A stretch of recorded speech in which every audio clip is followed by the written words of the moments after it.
So good morning, everyone, and welcome to the Ivey Energy Policy and Management Center's 5th annual workshop on the economics of electricity policy and markets.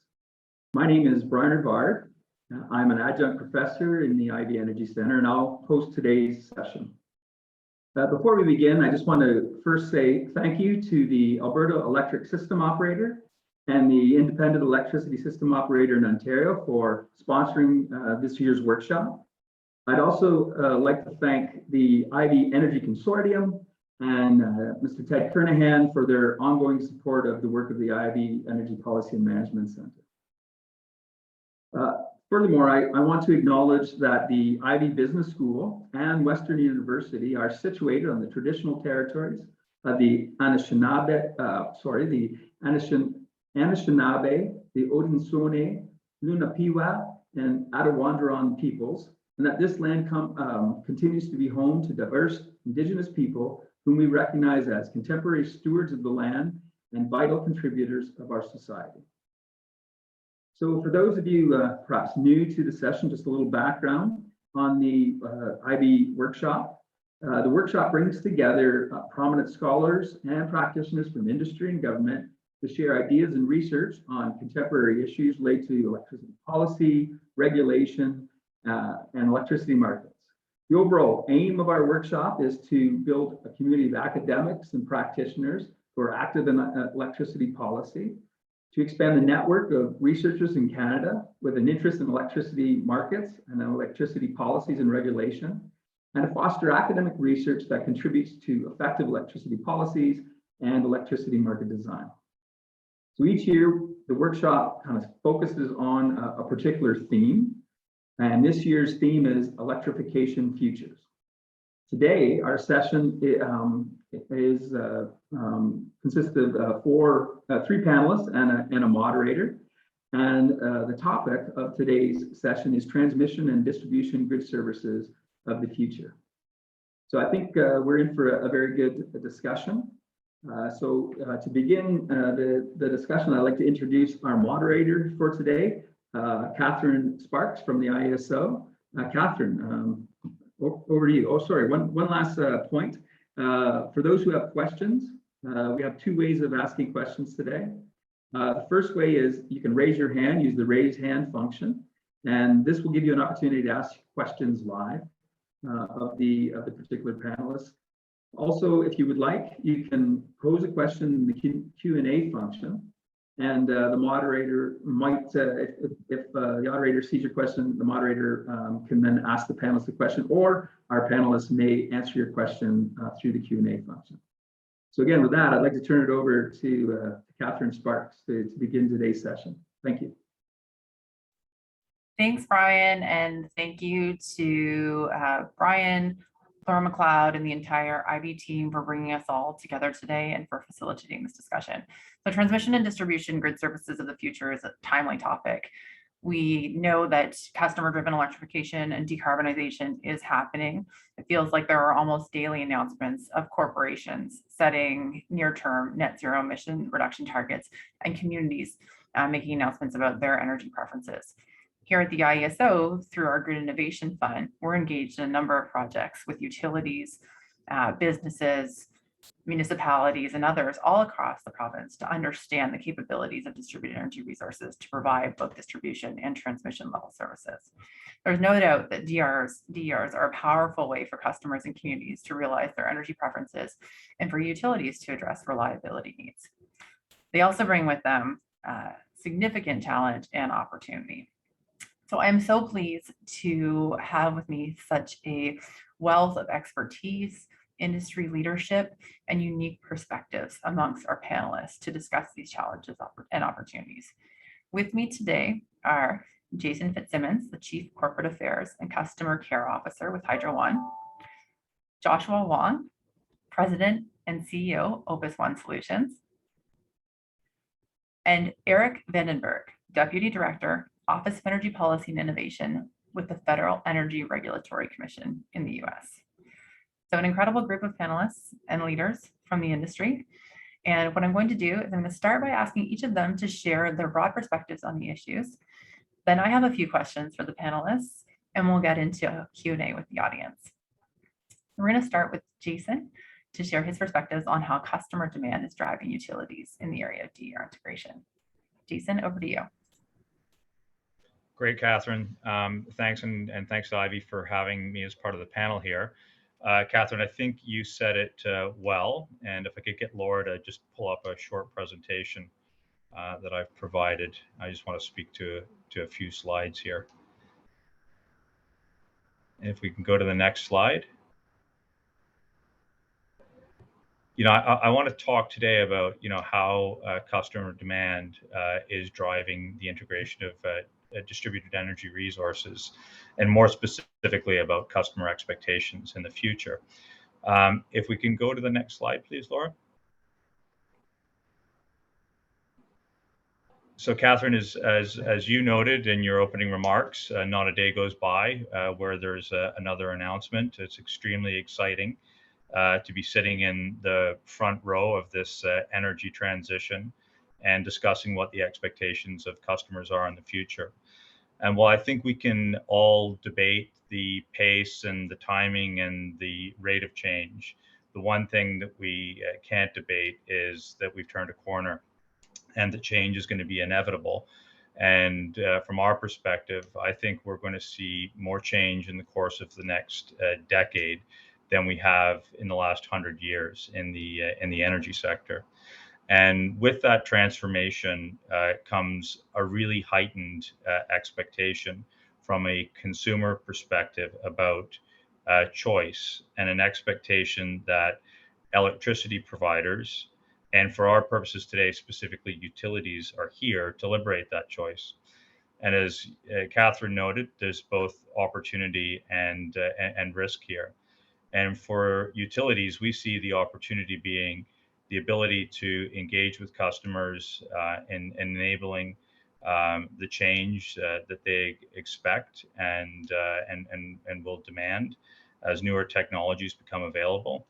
The risk, conversely, is obviously the impediment that utilities can become to change. And I think we'll touch on that today when we get into some of the later discussion. We see the shift in consumer attitudes towards the transition to a net zero economy to be really an expectation about what a modern utility looks like. And we're already seeing the shift, particularly in the US, with utilities thinking beyond just safe and reliable power, and now getting into new products and services.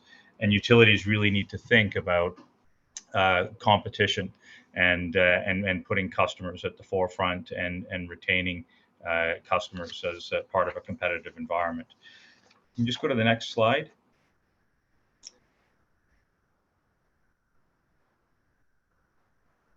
So what I just wanted to touch on here is the needs of the customers and the changing expectations. And I think we maybe should have entitled this slide, "It's time to sweat the small stuff," because that's effectively the change that's occurring around us with the emergence of distributed energy resources and localized applications in all customer segments.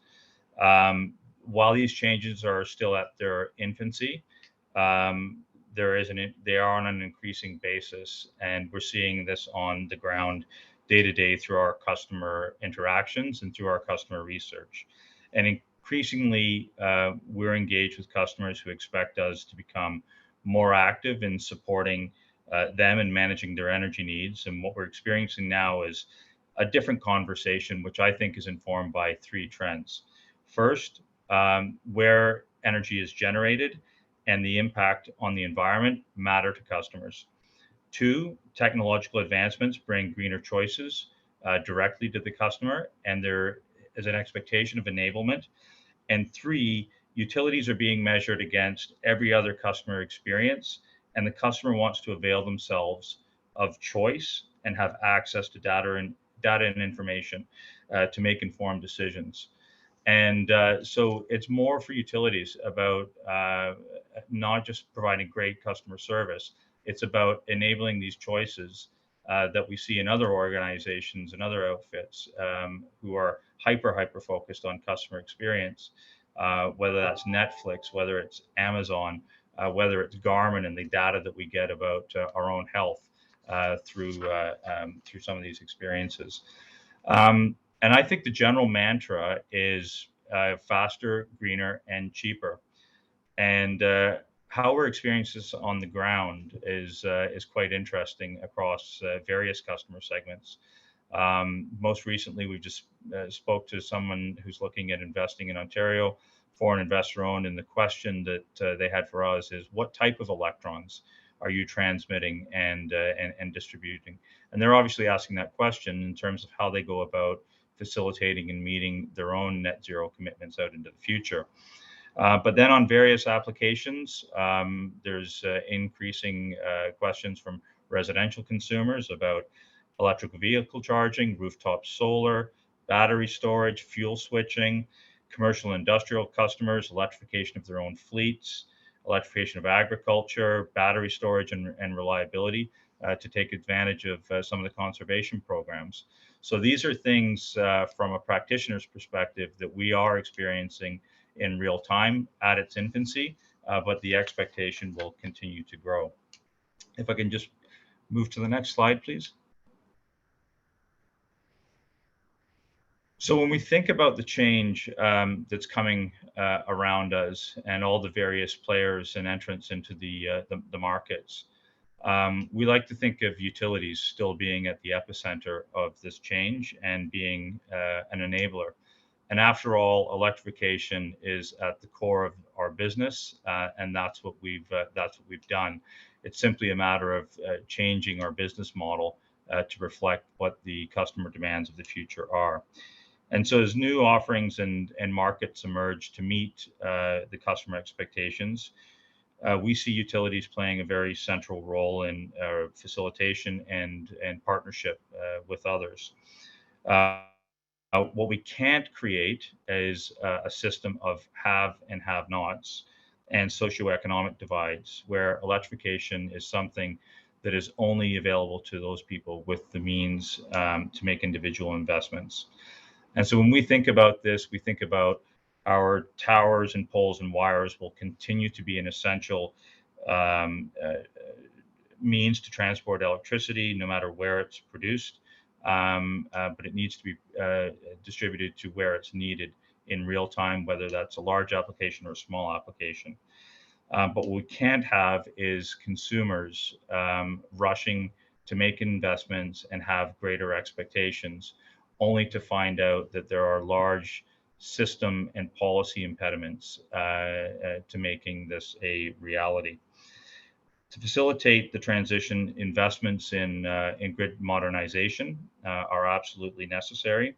That will allow utilities to integrate customer choice and maximize the availability of the capacity on the grid. Utilities also have a unique advantage of being able to make capital investments at lower costs than others and pass those savings on to all consumers, thereby avoiding the socioeconomic divide by just focusing on one customer segment. And just on the last slide, so I've talked about all the exciting things and the potential. I do want to just spend a few moments on some of the barriers to distributed energy integration, particularly with a focus on customer choice. So DERs can have a very broad application for different stakeholder groups. But change is not without challenge. And from our perspective, I think there are two principal challenges. The first is system design. The second is policy.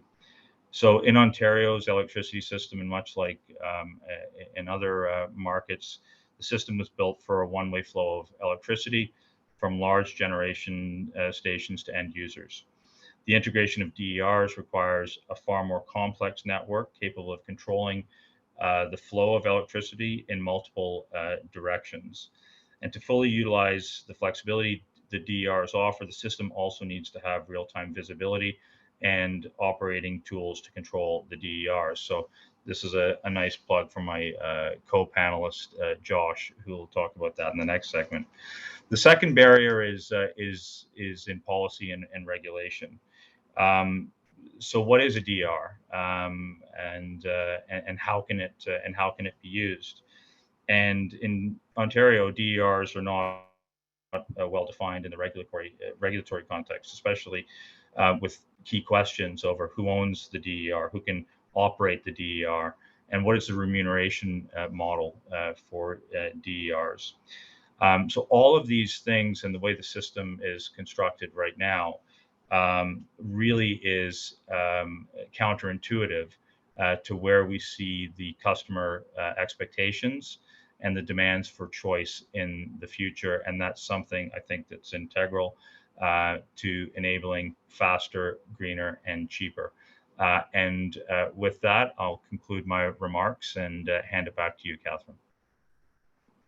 Thanks, Jason. And that was some great insight into what Hydro One and utilities more generally are thinking and seeing in terms of changing customer expectations. And I love your summary in terms of faster, greener, cheaper, as defining really what customers are demanding. You talked about a couple of other several other issues that we're going to get into with both Joshua and Eric in particular. The challenge around, ensuring that utilities are ready to integrate the technologies that consumers are investing in, and that utilities can make those investments necessary to undertake those upgrades to enable that integration. And so I'm looking forward to hearing from Joshua in terms of how they're supporting utilities in that integration, enabling customer choice, and also to Eric in terms of the regulatory piece associated with enabling utilities to make those investments. So with that, Joshua, I'm going to turn it over to you to speak to that support that you guys are providing to utilities in terms of integrating DERs and customer choice. Perfect. Sounds good. Hi, good morning, everyone. Katherine, can you check if you can see my screen?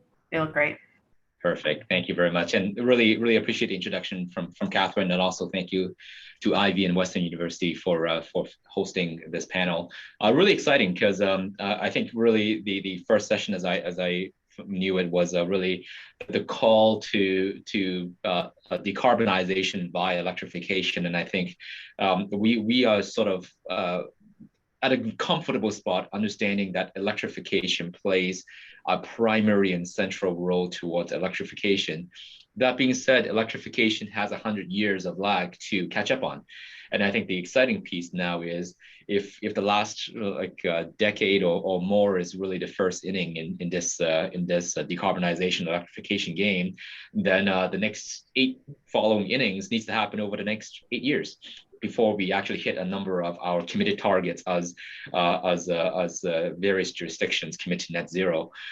So with that, I want to share some perspectives and some examples on the ground that we have been working on to illustrate how we see these electrification futures.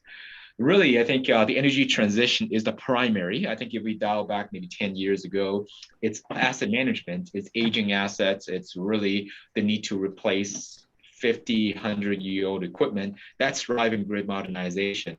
But right now, the calling is clear. And I think Jason has described phenomenally the group of drivers, whether it's customers, whether it's technology by default, whether it's shareholders, whether it's policy, really driving the need to enable these electrification futures. At the same time, we need a medium to enable to both de-risk and becoming the enabling platform of such an energy transition. We need the grid. We can't just purely beam electrons virtually. We can't just trade virtually as well.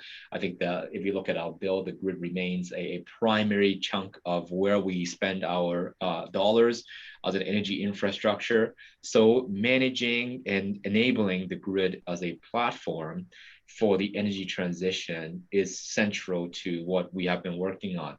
So we see this from 3 levels. Number one is the need to manage risk on the grid. I think the grid still has a fundamental mandate of providing safe, reliable, secure, resilient power to customers. And so I think managing the onset of distributed energy resources including, let's say, electric vehicles, which are now houses on wheels that can plug into completely unplanned areas, or to various storage, bidding both real and reactive power, both charging and discharging, to the various markets and programs. All of those are creating huge amounts of fluctuations of flexibility, or just call it uncertainty around the grid, which we must manage. At the same time, it comes opportunities for the next piece, which is customers and business models. I think Jason referred to remuneration for DERs. And I think as an industry, we sort of are already moving on from the feed-in tariffs from the past to now like new forms of net metering. But really, how do we properly compensate DERs regardless of ownership, but based on what they can do for the system? How can we provide grid services and value from DERs while minimizing the cost and improving affordability? Last but not least, we still need tools and systems to gel it all together. And this goes beyond poles and wires. And I always like to it might be cheesy, but I always like to pull an Amazon analogy, where as much as Amazon likes to be a technology company, they start with bricks and mortars. They start with highways and cars and planes, just shipping good logistics. But what they did afterwards is taking these bricks and mortar, they digitalized the logistical infrastructure, and they added a commercial trading market on top of that.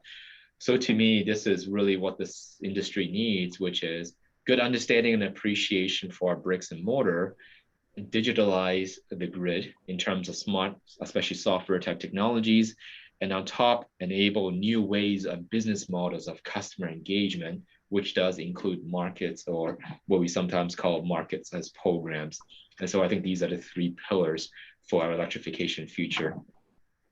How we see what's needed is really sandwiched between the top, which is existing utility systems, and the bottom, which is a huge, I would say, surge of edge players providing things like solar, storage, wind, energy efficiency, demand response, and now latest is electric vehicles to the grid.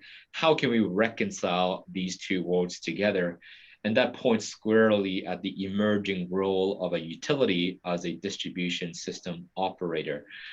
So what that how we would see that, and I think the industry is converging, is really the utilities playing both an infrastructure role, then there is an energy management role, similar to how we bring down bulk energy management to the distribution level, and then a market or business model enablement role, again, similar to how bulk sees wholesale energy markets and bringing them down to a distribution system market.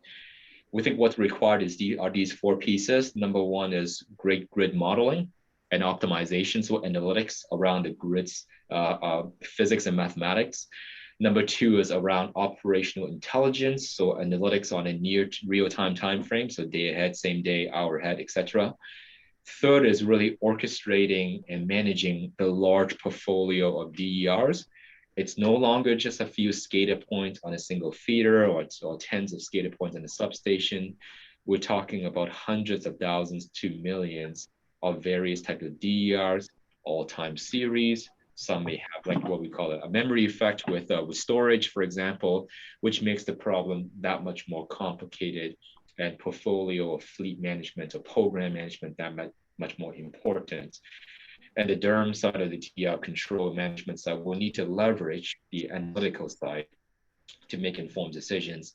Last but certainly not least is going back to the markets and remuneration piece. So how do we fairly compensate DERs for their stack services to the grid and to the integrated electric power system, knowing that our system today is still very much bifurcated between wholesale and distribution, and how do we animate the market rules and programs around that? So that's all on paper, but I want to highlight three examples of how we have been tackling some of these challenges and questions. Number one is really starting from the beginning, which is around, hey, the easiest way for decarbonization via electrification is just put as many DERs on the grid as possible, but the utility is going, whoa, wait up. I think there's a lot going on that we need to maintain and manage the reliability, resiliency of the system. So in this project, that's the IESO actually helped with the conservation fund. We work with Kiwi Power, which is an aggregator out of the UK. This is a cross Canadian UK joint collaboration project where we tie in the aggregator who is participating on the wholesale market with the IESO, with the utility, local utility, which is Lakeland. There's a grid scale microgrid in Parry Sound, which is a relatively rural cottage country area, where instead of grid upgrades, we put in a full distribution level microgrid there. So how do we bring in the DER aggregation and market participation from the right-hand side and coordinate that with managing the grid in the presence of DERs bidding onto the market? So I think the key for us is bringing the real-time grid analytics, modeling the system in an as-operated mode. And I think a big use case that came out of this or been validated out of this is the whole notion of operating envelopes. And what that means is basically a double-sided hosting capacity. So you might be familiar with hosting capacity, where utilities publish, let's say, solar hosting capacity maps, typically once in a while, a month, a quarter, a year, etc. But we bring this into same day and day ahead, so much faster, and we bring this to a double-sided, so both import and export, whether the participating asset is an electric vehicle or it might be a battery storage or solar, and we keep repeating or reporting on the constraints around the system on how much these DERs can participate on the wholesale market. So we did actually run into quite a number of situations where the asset, the DERs, want to participate on the wholesale market, but a day-ahead calculation indicates that we're creating constraints, and so we got to mitigate these constraints before they bid onto the market. So I think it's a great way of keeping the grid safe and reliable, etc. At the same time, we look at new forms of grid services, such as hosting capacity services, buffer optimization, peak shaving, microgrid islanding, as well as basically carbon type of grid services towards net zero, as this is what that municipality is looking for as well. And this use case is now being repeated in US, including with Southern California Edison, as well as in Australia with AusNet. So that's one. Maybe I'll zip through the other two slightly faster as well. Second question is really, okay, now we can manage DERs in a grid safe manner, including DER participation into wholesale markets on a grid safe manner. And this is basically a complete tee up to Eric on FERC 2222 afterwards. Grid safe manner, but maximizing market participation at grid safe manner. But now that's just wholesale market. That is around wholesale pricing, wholesale value stacks. What does it do for distribution levels, such as losses, constraints, resiliency? All this is our distribution services. So partnering with the IESO and utilities, including Toronto Hydro, Hydro Ottawa, and Lakeland, we actually completely demonstrated a system to bring distribution, locational, marginal pricing to reality. So same day, day ahead, taking IESO LMPs and adding utility forecast and constraints, and we published a true what we would say one form of value calculation of DERs on a market type of market relevant timing. So what's great is it's granular. It's really even transformer by transformer, feeder by feeder, if you like, even household by household, and it's timely because it reflects a time varying flexible nature of the grid as well as the DERs. And I think this will open up questions around, okay, so how do customers down to the residential level participate in distribution level markets? Are distribution LMPs too complicated? What's the role of aggregators? What's the role of energy as a service companies? From our lessons learned in this project, there's great appetite to be a market pull for DERs by providing the right pricing that is at the right location at the right time. So I think this is a very interesting project to us, and we have extended the DLMP calculations recently even to one of our projects with Southern California. Last is really around quoting one of our projects, referencing a project with the UK with Scottish and Southern Energy, so SSEN. Transition is a major anchor project leading up to the DSO transformation, distribution system operations transformation. So if the first reference is around managing DERs market participation in great safe manner. Second is around evaluating DERs and distribution. Third is, what does the distribution system operator model can actually look like? It's one of various scenarios. But in this scenario, we're basically taking two roles. On the right-hand side, you see what's called a neutral market facilitator. That is animating the market, bids and offers, day ahead and same day, commitment of DER flexibility, dispatch settlement, that whole market facilitation piece on a local distribution or community level. Then this is back to back with the left-hand side, which is what's called the whole system coordinator. So this is the grid operations piece that makes sure that the market activities are done in a grid safe manner, as well as make calls for flexibility. So if there's a distribution system constraint, if there's congestion, if there's need for reactive power, for example, it's the left-hand side on the grid system coordination that calls the right-hand side for market participation to solve for grid constraints. This also facilitates peer-to-peer transactions. Ultimately, what you have is really the DSO model, taking into account distribution system, markets in a great safe manner, and taking distribution grid system services from one-time procurements or calls to really a much more dynamic, flexible manner. So with that, I hope these three references takes you through a journey of how we manage DERs with increasing levels of market participation or market animation, and happy to pass it on to what's fun and right now in the immediate and driving the entire industry, which is Eric with Work 222 and others. Thank you. Thanks. Thank you, Joshua, so much for that. And I think you touched on one of the issues that Jason had brought up in terms of time and the pace of change, right? And I think you used the baseball analogy, which I appreciated, in terms of 8 innings to conclude over the next decade versus 1 completed over the last century. And Jason was along the same line with his, more change in the next decade than in the last 90 years, and that can seem very overwhelming at first, right? To those sort of charged with the policy and regulatory aspects around creating an enabling environment for the accommodation of that change. But I think you also present a great solution, and I don't think your Amazon example is cheesy at all. In the example you give, you can see how that digitization and that modernization overset around a base of traditional infrastructure can really enable that expedient accommodation. So I thought that was a great insight. But the regulatory piece is still daunting, because regulatory change, regulatory evolution does take time. But I think we're lucky here in Ontario to be able to look south to what they're doing in the US, and in particular to the Federal Energy Regulatory Commission, who is a bit ahead of us in terms of regulatory evolution to accommodate that customer choice and DERs in particular. And so with that, I'd like to turn it over to Eric to share his insights and perspectives on how they're addressing barriers to DER participation, wholesale market, south of the border through the FERC's work.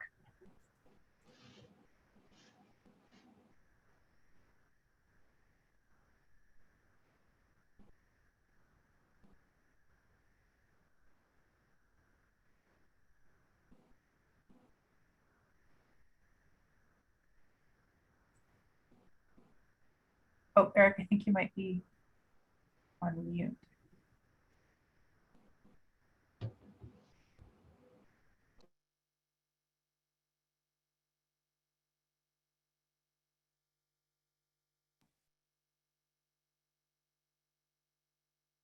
Sorry, Eric, we're still having trouble hearing you.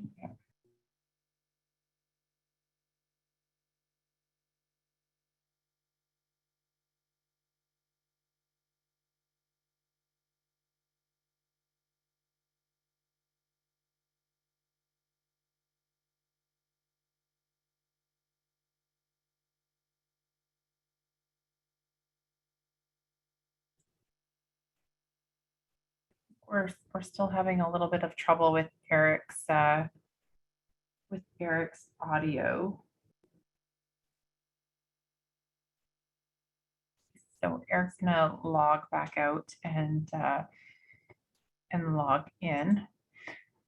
Maybe while he's doing that, Joshua, can I just turn to you for a minute? I know you talked a little bit in some of your past examples about flexibility markets, and there's a lot of chat about flexibility markets. And I was wondering if you could just define for folks what exactly that a flexibility market is. So I think there's sort of some varying interpretations on that, and I think it helps with that shared understanding around DRs and what they can do. Yeah, sounds good. And hopefully I can provide what I see as the converging definition. I would love, for example, for FERC and others to continue to define it for their jurisdictions as well. But number one, of course, what is flexibility, right? In the past, I think the grid is designed to accommodate the worst case scenario of load, and we assume load is uncontrollable. Customers just consume whatever energy they need, and the grid needs to provision for whatever the customers consume. Now, with recent technologies such as like solar, wind storage, batteries, and electric vehicles, these are time varying resources, and time varying resources based on sun, based on program, based on behavior, etc. And that makes them actually flexible. So flexible can also be controllable. Even if we look at solar, in which, okay, we can say solar would vary with the sun, well, under things like Rule 21 in California or IEEE 2030.5, smart inverters are actually making solar a very flexible resource as well in terms of real and reactive power. So flexibility markets is really, can we tap into the flexibility of these resources to provide grid services or where these services are needed? And these services may mean reactive power for loss minimization, peak shaving for congestion management, resiliency services for black start, or any type of ramping capabilities. And so these markets are really what's new to tap into, not just the wholesale big generators, but really for the assets that we have in our houses and around our neighborhoods. And these can include even energy efficiency and demand response. So I think bringing these market forces and ways to monetize, ways to remunerate these resources are the purpose of these markets. That was a great and very clear explanation. Thank you for that, Joshua. And I think, you know, it speaks to what a bit of what Jason was talking about earlier in terms of that, just that increased level of engagement between utilities and their customers, right? And what I've always, you know, increasingly the blurring of the line between you know, load and supply, right? And I you know, I think there might be a day where we kind of even lose some of the, you know, some of that vernacular, right? Because the line is blurring so much in terms of the ability of customer connected resources to both serve customer, you know, that customer's needs, as well as to provide those distribution level services and those transmission level services and address the community's preferences and needs, right? So I think it's a whole you know, it's a whole rethinking of the entire you know, the entire system and the lexicon too, for that matter. Just while Eric's getting set up, I did want to go back to this issue of utility remuneration, because I think it's you know, it's a big one, right? And it's one that's you know, being talked about in other jurisdictions, and there are others that are a bit further along. And thinking about this, I think of you know, the scorecard approach that they have. One of the scorecard approaches that they have in the UK that's been big in terms of moving along the development of DSOs. And it looks like Eric is back online. And maybe just before we get to Eric, I'll throw a question to you, Jason. In terms of remuneration, one of the barriers to DR integration that we've talked about is this issue of utility remuneration, and more specifically, an existing model that really focuses on rewarding utilities for infrastructure investment. So I wanted to get your thoughts and hear your perspective on how this model of remuneration might need to evolve going forward to enable utilities to make those investments that we've talked about in order to integrate DRs and really recognize the value out of them. Great, thanks, Katherine. And I think we should start with this statement of the obvious. This transition is going to come at a significant cost. The money is going to be spent one way or the other. It's a question of what is the most efficient way of looking at this. And I think the challenge right now on the utility remuneration side is you're really kind of restricted in where you make your investments, because principally, you're making your investment in a system renewal on a system that was designed and built for a one-way flow of electricity. And as I said, poles, towers, and wires are going to continue to be part of the system. But there's only so much geography. There's only so much more you can do to build the system with respect to the changes that are upon us, and potential increases, significant increases in demand over time. So knowing that money is going to be invested in one way or the other, I think the whole utility remuneration model needs to be relooked at. It needs to be changed, and it needs to be considered from where you invest capital, and looking at some of these pilot projects to enable the upgrades in the grid and more sophisticated technology, particularly at the distribution level as well. So we need to kind of transition our total thinking around the way this has occurred in the past. Thanks for that, Jason. And again, it speaks to some of the challenges on the regulatory front, forging new ground there. So with that, I think Eric is back, and we'll turn it over to Eric.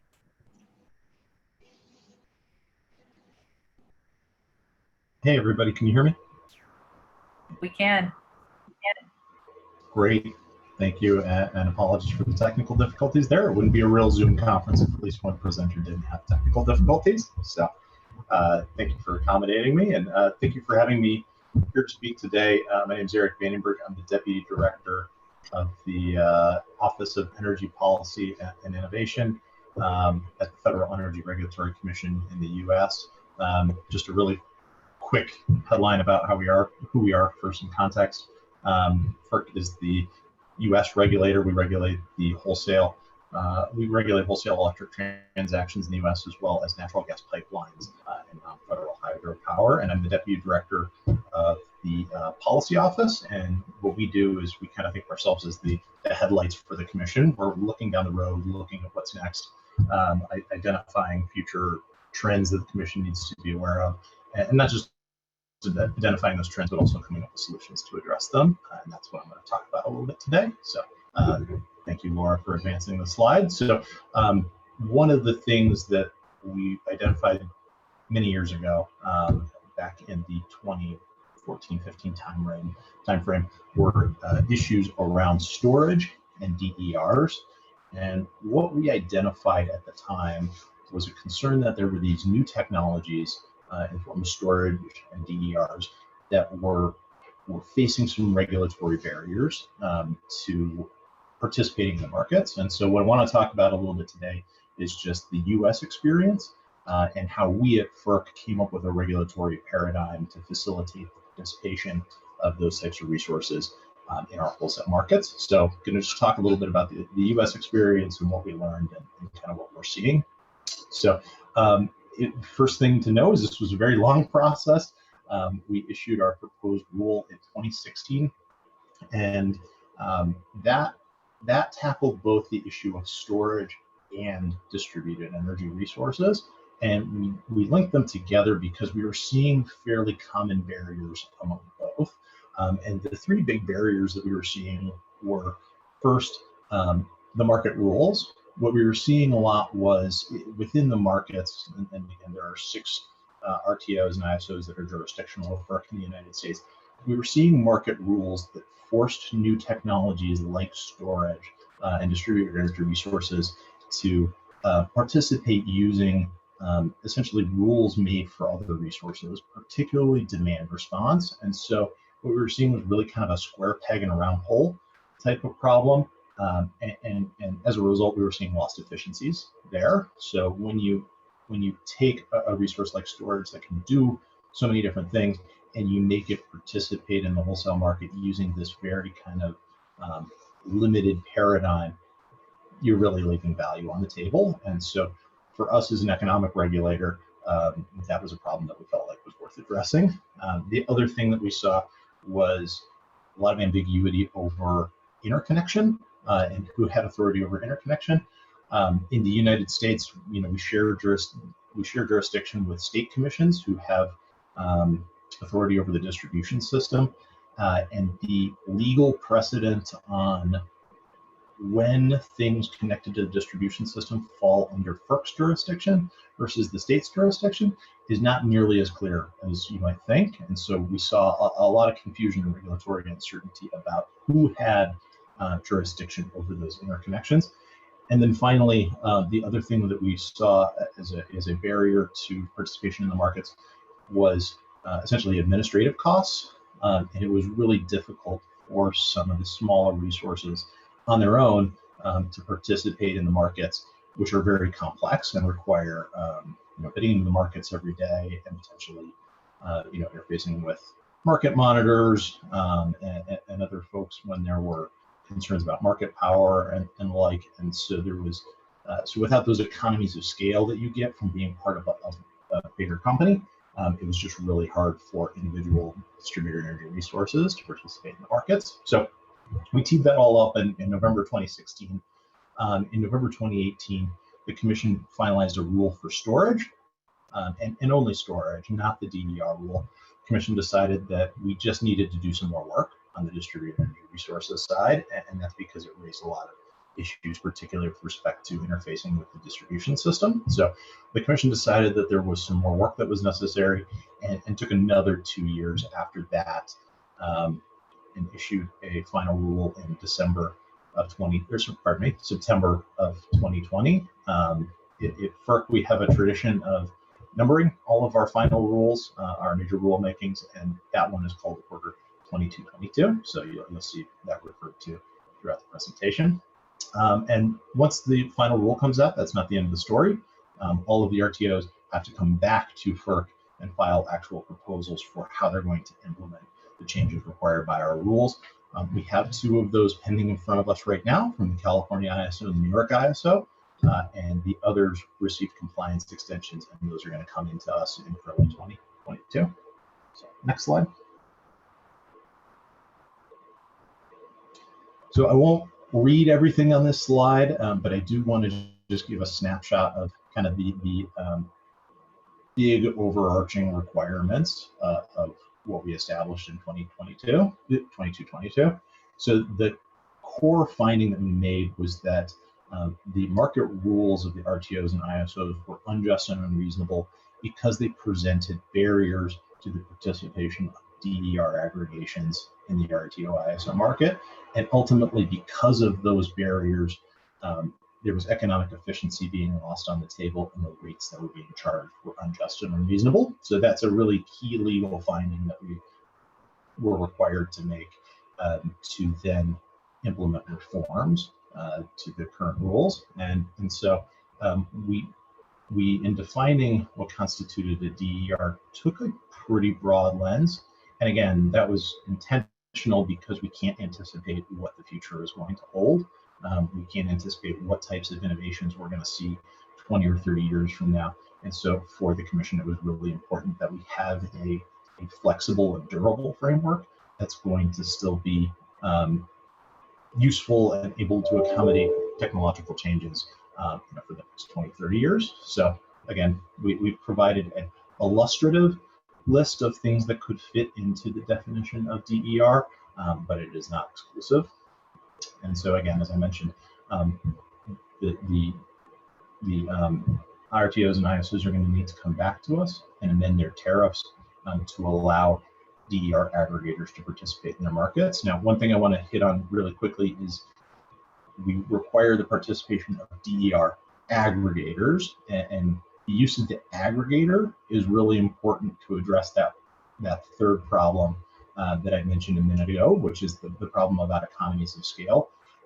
The idea with the aggregator is that having one single entity, one single point of contact that interfaces with the RTO or ISO on behalf of the individual DER is going to be a much more efficient system than requiring all of those individual DERs to interface with the RTO and to adhere to all of those complex rules on their own. So the market participant for purposes in the RTO is going to be the DER aggregator. And so anytime the RTO under our rules is communicating or has an operational question or needs data, they're going to the DER aggregator. They're not going to the individual DERs. So if you're an individual DER and you sign up with a company as your aggregator, you're not individually going to be talking to the RTO. The aggregator is going to be doing that on your behalf. So that's a really important feature of the rules that we set up. So next slide. And then just quickly some other notable elements of the rule. One that was very contentious was heterogeneous aggregations, again, in the name of coming up with a very flexible platform that was going to be able to withstand technological changes in the future. We did require all of the RTOs to be able to accommodate what we call heterogeneous aggregations. So that is an aggregation that is made up of different types of DERs. So that could be an aggregation that's a combination of storage and demand response, or demand response and energy efficiency, or storage, or behind the meter solar.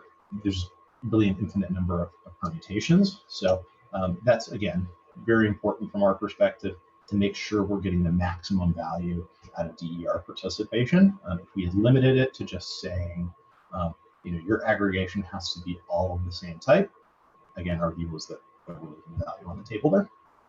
And then we have minimum and maximum size requirements for the individual resources. The minimum, or the smallest a DR can be, is 100 kilowatts, and the largest one can be is 20 megawatts. There is no maximum size for the overall aggregation. And then the last 2 points on this slide are about coordination. I found the presentation that Joshua was doing and kind of thinking through the interactions between the distribution system operator, the actual asset operator of the DER, and the asset owners. It was really great. We in the US, unfortunately, don't have the ability to require the establishment of distribution operators. So, what we had to do was ask the distribution operator, the RTO, and the DER aggregator to work in really close coordination. And so we required them to set up processes, for example, adding or subtracting a new DER from a aggregation. So they have to set up those processes, they have to file them with us, and we're going to review them to make sure they're just and reasonable. So next slide. And then really quickly, one really sticky point in the whole process for us was the split between state and federal jurisdiction. As I said, states exercise jurisdiction over the distribution system in the United States, but we were setting up a rule that allowed resources on the distribution system to participate in federally regulated wholesale markets. So there was a little bit of a tension between state and federal regulators here. The way that we address that is, again, we are governing how the DER aggregation participates in the wholesale market. That does not diminish the state's ability to regulate the distribution system and the distribution operators' ability to operate the distribution system in a reliable manner. So even if a DER, an individual DER, is allowed to participate in the federal market and it's met all of the rules to participate in the federal market, federally regulated market, if it's causing an issue on the distribution system, the individual distribution operator still has the authority and the ability to take action to maintain the reliability of the distribution system. So if they need to add additional requirements for interconnection, or they need to curtail that resource on the distribution system, it has the ability to do that. So that's kind of the key concession and acknowledgement that we made in trying to address that state federal tension. So next slide, and then I'll wrap up. And then, as I mentioned earlier, we've got 2 of the 6 proposals in front of us. The other 4 will be coming to us early 2022. The Commission will rule on those proposals and may require the RTOs and ISOs to make additional changes if they didn't meet the requirements of the rule. So full implementation of this is probably going to take several years across all the RTOs and ISOs.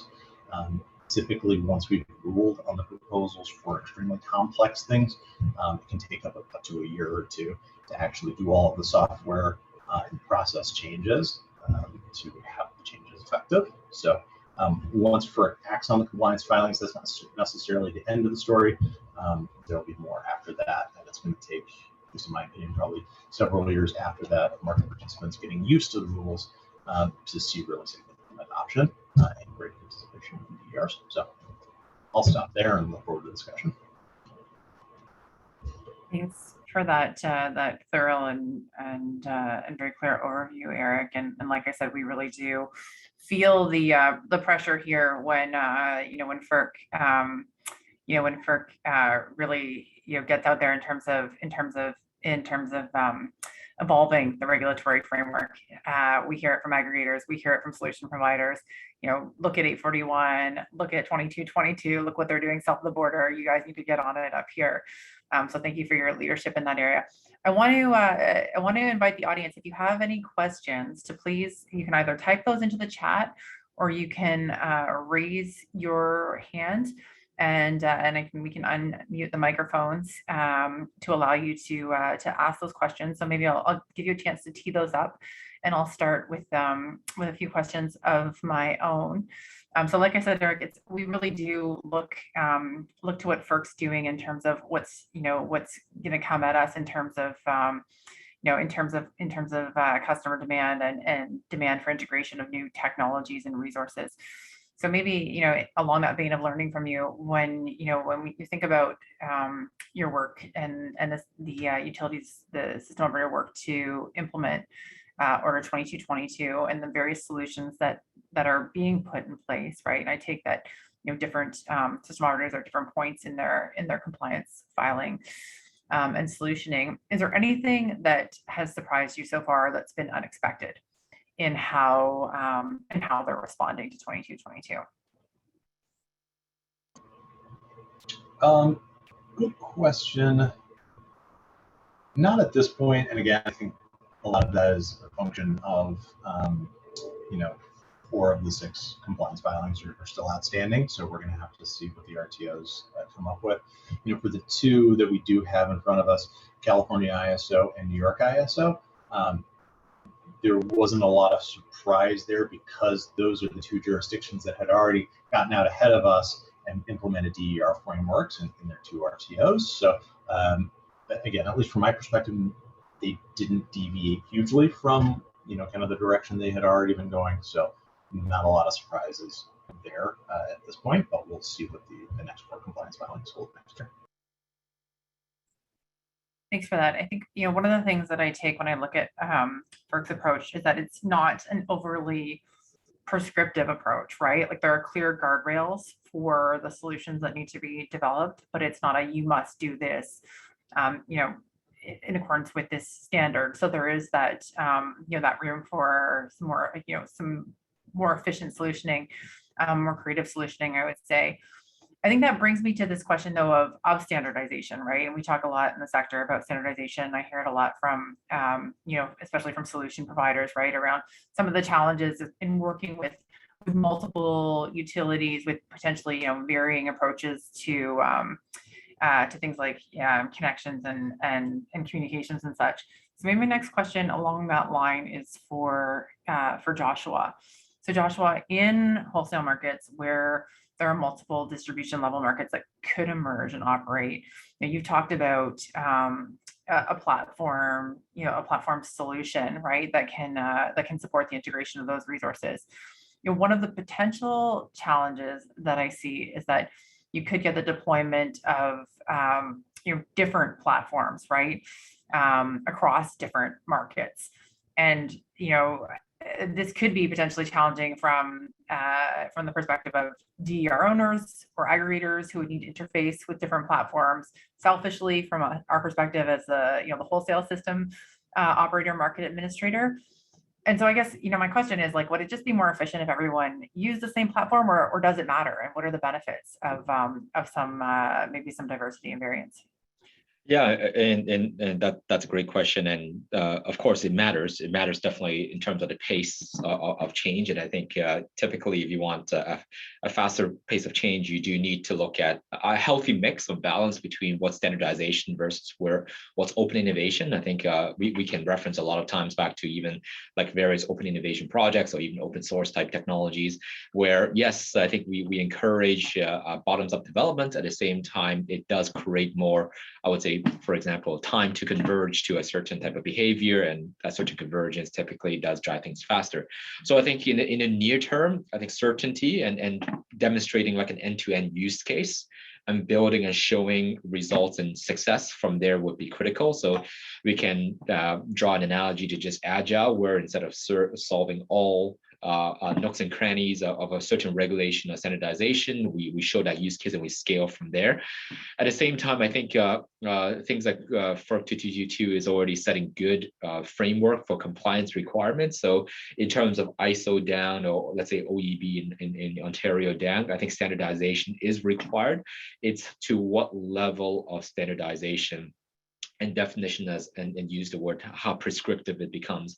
I do, for example, want to reference one of the more recent trends with, let's say, New York's Department of Public Service convened NYSERDA to pull together what they call the IEDR, the Integrated Energy Data Portal.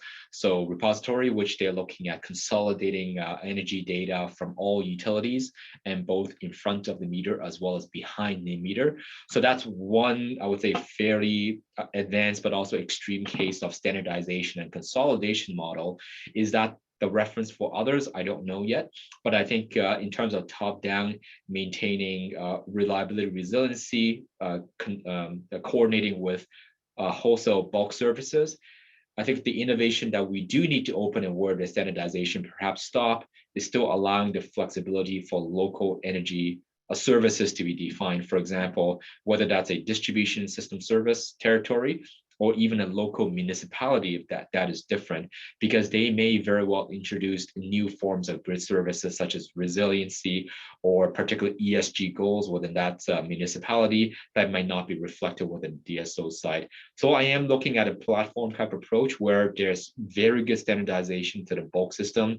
There's reliability, resiliency focused standardization within the distribution system, but the levels of business model interactions, call it programs and markets and pricing, can be mostly guided, but also allowing more internal bottom-up type of suggestions. Thanks for that, Joshua. That was I really appreciate the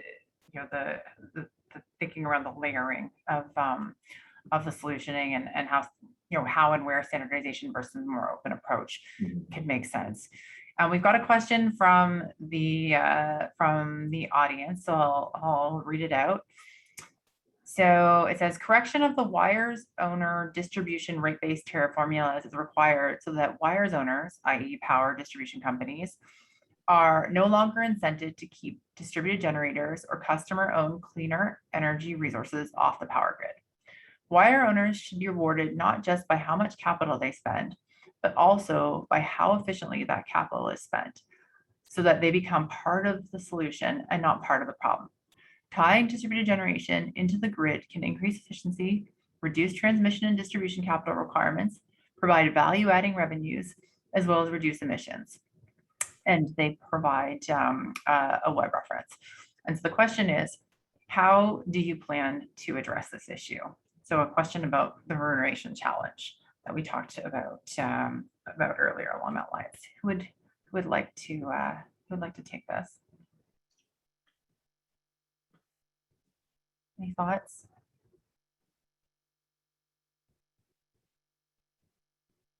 Katherine, I think it goes back to what we discussed in your broader question. if there's a statement in there, I think I tend to agree with it. How do you look at incentives to do things differently?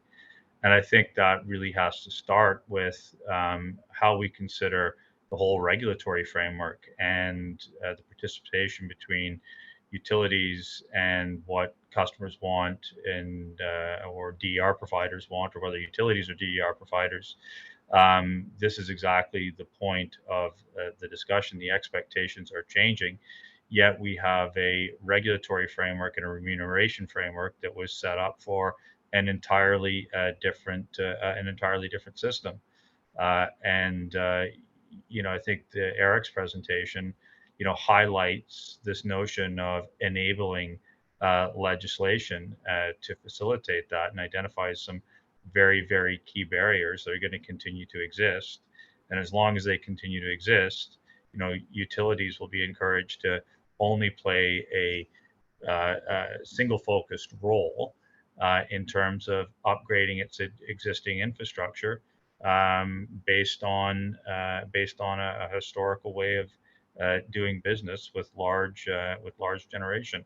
And I think we're just at the starting point of starting to, you know, talk about policy in Ontario and with the regulators about innovation and what needs to change and how we need to enable that. And quite frankly, I'm encouraged by you know, what I hear from Eric in looking at the changes in regulation in the U.S. I think that's exactly what's needed in Ontario. When the line in the regulation starts with including but not limiting to, I think that's a great start.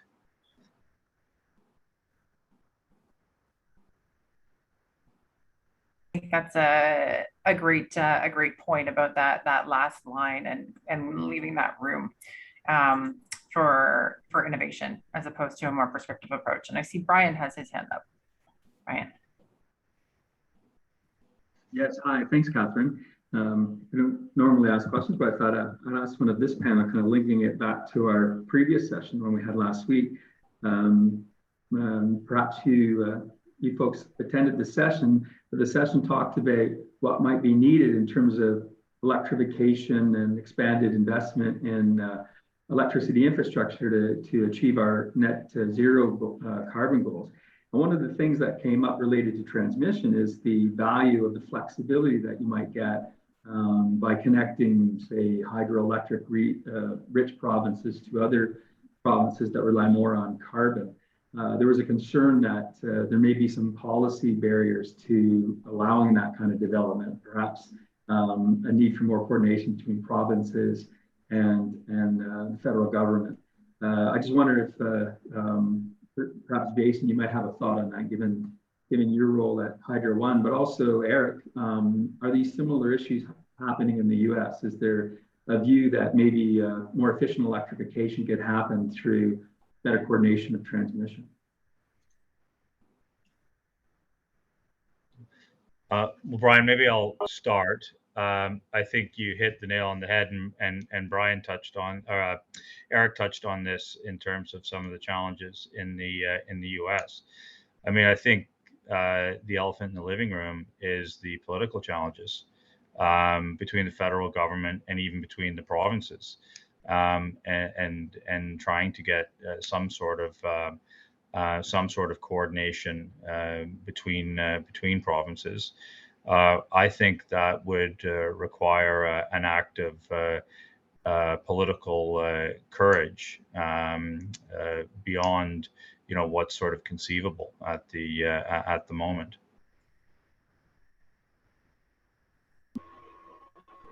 Anyone else weigh in on that?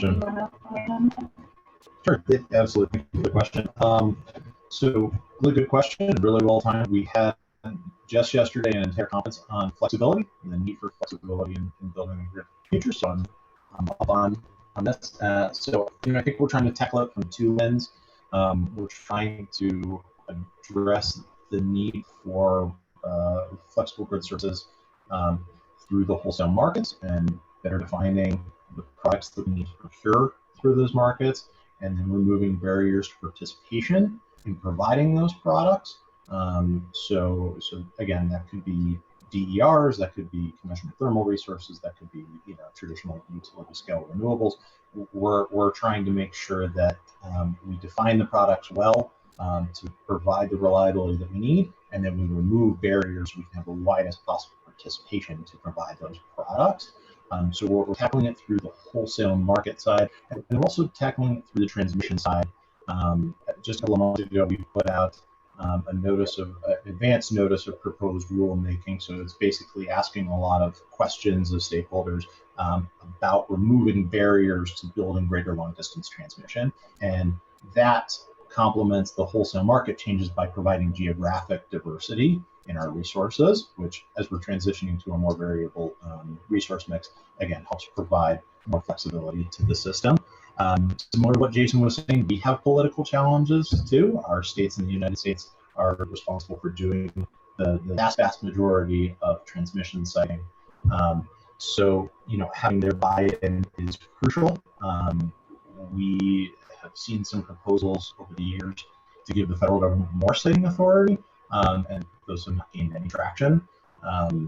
So we're trying to work closely with the states to get their buy-in and have a collaborative effort and make sure that everybody understands the value proposition that the transmission brings. And so we're hoping that can help address some of the siting barriers and also kind of let us get past the fighting about cost allocation and siting and get to building the transmission. Because again, the lead time on these very large, 345, 500 kV facilities is extremely long, and so we're trying to get that process moving.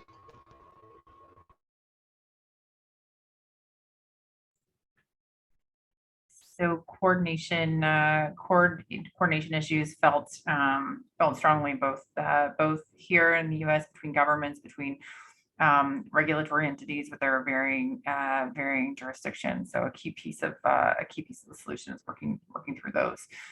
Any other? I just want to again tee up anyone in the audience. If you have a question, you want to type it in the Q&A, or if you want to raise your hand, we can invite you to unmute and you can ask that question verbally.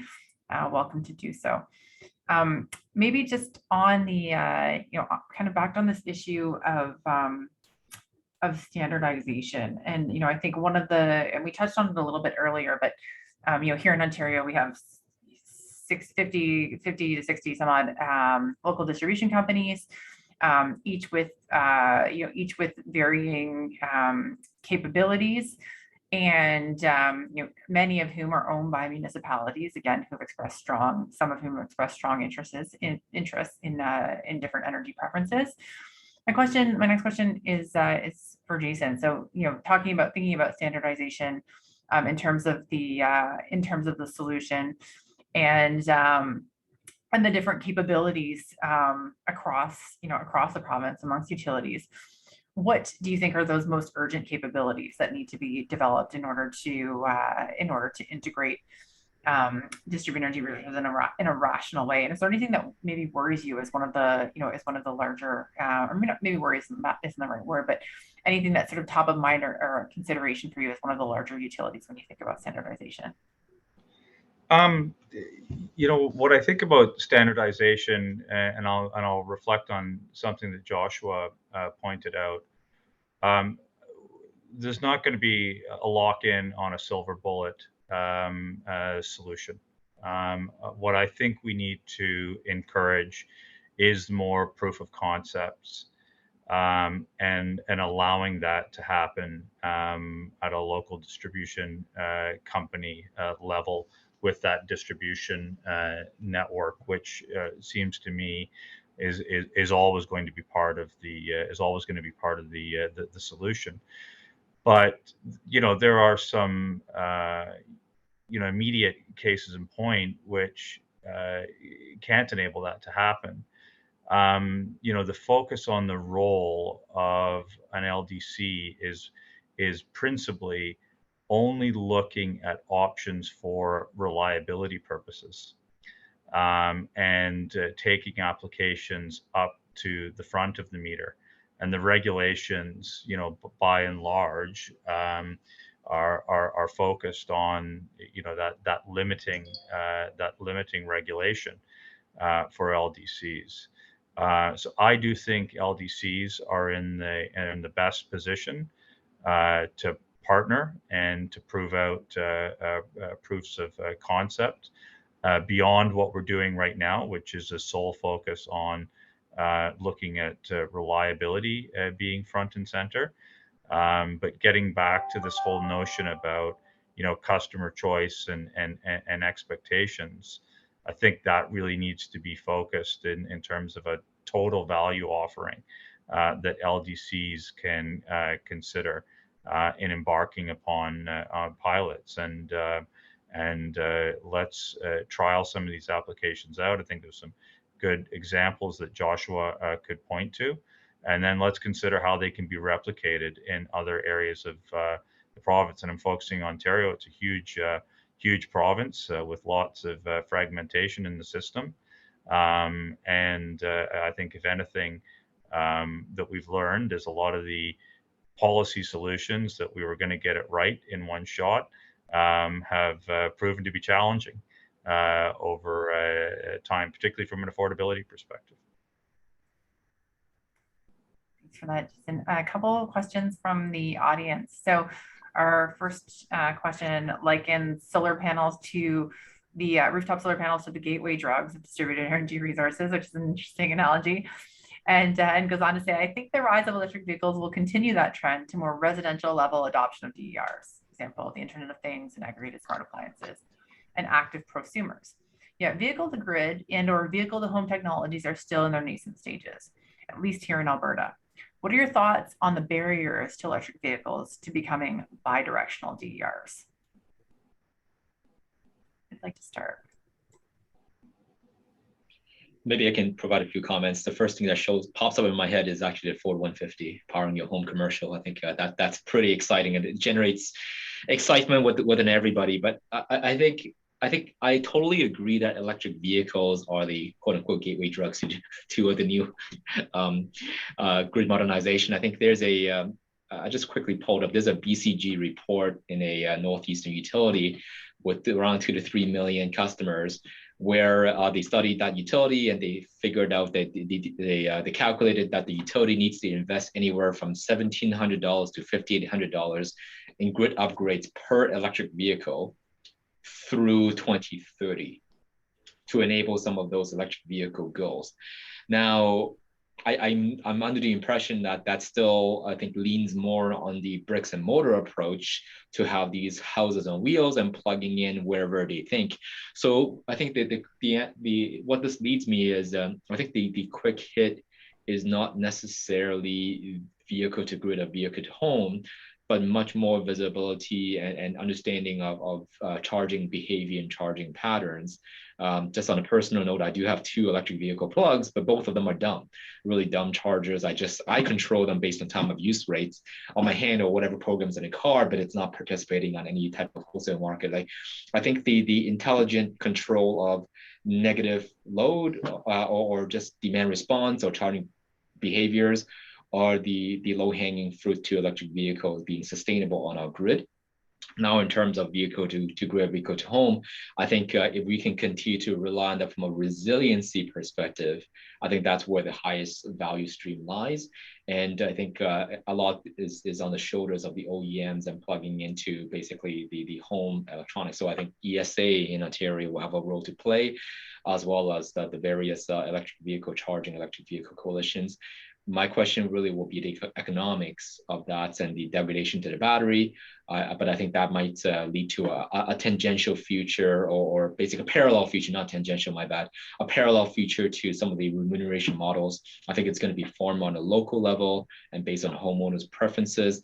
But I think from a more systemic level, I think the low-hanging fruit will likely be around behavioral management as well as demand response. So hope that answers your question. That was a great answer. And Josh, I hadn't heard that.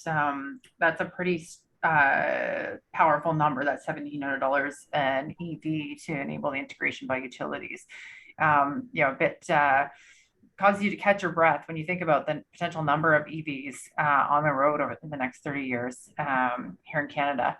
Anyone else wanted to weigh in on that question about barriers to bidirectional charging for EVs? Okay, well, I think we're just at time. So some fabulous discussion today from our panelists, Jason, Joshua, and Eric. Thank you so much for sharing your insights on how the sector customers are going to leverage distributed energy resources to exercise that increasing demand amongst customers for an expression of their choice and preferences, and also the challenges and opportunities and solutions that we're seeing to enable utilities to support the integration and expression of that choice while meeting reliability, affordability, and energy sustainability needs. So thank you so much. And with that, I'll turn it back to Brian. Thanks very much, Katherine. Great discussion today. Katherine, thanks for doing a great job moderating. You're truly leading the innovation here in Ontario. So that's great. Thanks very much for that. Thanks to all our speakers. Great discussion again. I should say also thanks to the IESO and to the AESO, Alberta Electric System Operator, for sponsoring today's event.